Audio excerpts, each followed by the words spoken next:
regards to consequences, oftentimes when we look at a pyramid of intervention, it is all consequences. And what the research says is that if that is all you're doing for kids, it's not going to work. It's kind of the so what syndrome. You can give a kid a consequence, and some of our toughest kids, so what? You have a lunch detention tomorrow, so what? You have to come to school on Saturday, so what?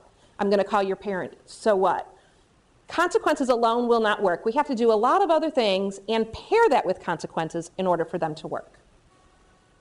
So I want to talk a minute about if you put these things in place, what it might actually look like in your school.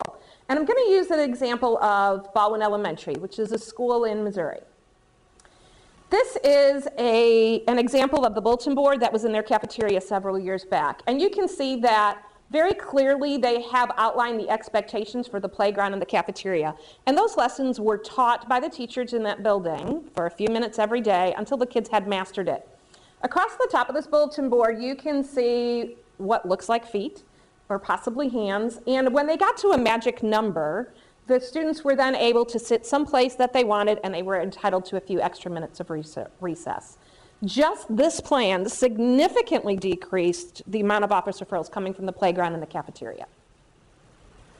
This was something that was put into place after the staff set the expectations and taught the rules. They realized it was still a little too chaotic, so for the first time they had planned seating in the cafeteria. That wasn't something that they had thought was necessary prior, but after looking at the data, they decided that was something that needed to be included in the universal step.